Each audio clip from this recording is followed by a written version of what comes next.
Hello viewers, আজকে আমরা যে ভিডিওটা দেখতে চলেছি সেটা হচ্ছে হাইপার লিঙ্কের ভিডিও। এমএস ওয়ার্ডের ইনসার্ট ট্যাবে এইটা থাকে, মানে হাইপার লিঙ্ক বা যেটাকে বলা হয় লিঙ্ক। লিঙ্ক মানে বুঝতেই পারছি একটার সঙ্গে আরেকটা কানেক্ট করা। তার মানে এখানে কি কানেক্ট করবে? এখানে কোনো টেক্সটের সঙ্গে অন্য কোনো ফাইলে আমরা লিঙ্ক করতে পারি। যেইভাবে আমরা দেখি ইন্টারনেটে কোনো লেখার মধ্যে থাকে, মানে কোনো পেজ খুলতে যাচ্ছি, তার মধ্যে লিঙ্ক লেখা আমাদের ক্লিক করলে আরেকটা পেজ খুলবে। এখানে কি হবে? একটা লেখার মধ্যে যদি আমি ক্লিক করি আরেকটা ফাইল খুলবে। সেটা ওয়ার্ডেরই ফাইল হতে হবে এমন কোনো মানে নেই, যে কোনো ধরনের ফাইল হতে পারে, কিন্তু সেটা মাথায় রাখতে হবে সেই ফাইলটা যেন এই কম্পিউটারেই থাকে, তাহলেই সেটা ওপেন হবে। ওকে, কি করব?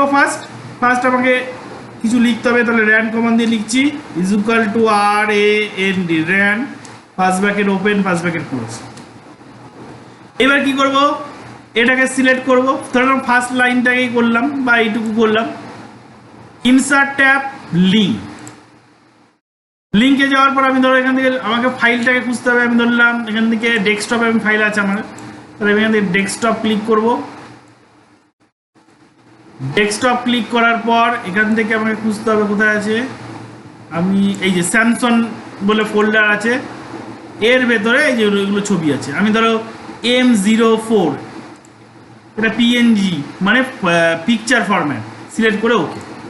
দেখো কি হলো, লেখাটার কালারটা চেঞ্জ হয়ে গেল এবং আন্ডারলাইন আসলো অন্য লেখাগুলোর থেকে। এবং এর মধ্যে মাউস পয়েন্টারটা নিয়ে গেলে দেখাচ্ছে CTRL plus click to following link, মানে CTRL প্রেস করে ক্লিক করলে ওই লিঙ্কটা ওপেন হবে। ওর উপরে পার্টটা দেখাচ্ছে, মানে কী বা কোথায় কি ফাইলটা আছে সেটা। তাহলে কি করব? কন্ট্রোল চেপে রাখলাম। দেখো কার্সারের মতন আছে মাউস পয়েন্টারটা। এবার কন্ট্রোল যখনই প্রেস করব মাউস পয়েন্টারটা চেঞ্জ হয়ে যাবে। এইবার এখানে গিয়ে কি করব? কন্ট্রোল চেপে রেখে ক্লিক। এবার কন্ট্রোলটাকে ছেড়ে দিয়ে ইয়েস করব, মানে লেফট ক্লিক প্রেস করবো, ইয়েস। হলো? এবার ওকে আসলো। সব ক্ষেত্রে ওকে আসবে না।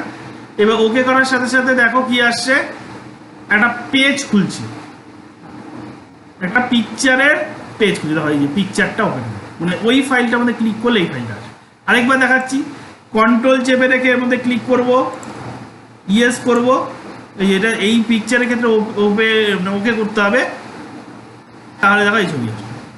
এবার এটাই যে সবসময় আসবে তা না, মানে এই ফাইলটাই নিয়ে আসতে চাই না আমি। এই যে কোনো আমি হয়তো ধরো নোটপ্যাড বা ওয়ার্ডপ্যাডের ফাইল আছে নাকি দেখি, সিলেক্ট করলাম, আবার লিঙ্ক, এখান থেকে আবার চলে যাই ডেস্কটপে। বোধহয় দেখেছিলাম একটা ফাইল, দাঁড়াও দেখে নিচ্ছি। ডেস্কটপ, এখানে গিয়ে আমি এই যে টেক্সট মানে পিপি দিয়ে টেক্সট, মানে টেক্সট মানে নোটপ্যাডের ফাইল। ওকে, আবার কন্ট্রোলটাকে চেপে রাখবো, এই লিঙ্কের মধ্যে গিয়ে এই লেখাটার মধ্যে ক্লিক করব। ক্লিক করলেই দেখো এখানে চলে আসলো। কোনো সময় ইয়েস করতে হবে, কিছু কিছু ফাইলে ইয়েস না করলেও চলে আসবে। তার মানে আমার কি আসলো? দেখো নোটপ্যাডে, মানে যে কোনো ধরনের ফাইলের সঙ্গে আমি এখানে লিঙ্ক করব। এবার যদি লিঙ্কটাকে বলি রিমুভ করতে চাই, কি করব? লিঙ্কটাকে মধ্যে কার্সার রাখলেই হবে, সিলেক্ট করারও দরকার নেই, কার্সার রাখলেই হবে। আবার সেই ইনসার্ট ট্যাব থেকে হাইপার লিঙ্ক বা লিঙ্ক যাওয়ার পরে রিমুভ লিঙ্ক। দেখো এবার কিন্তু ওই লেখাটা কালারগুলো চেঞ্জ হয়ে গেছে। কন্ট্রোল চেপে রাখলেও কিছু হচ্ছে।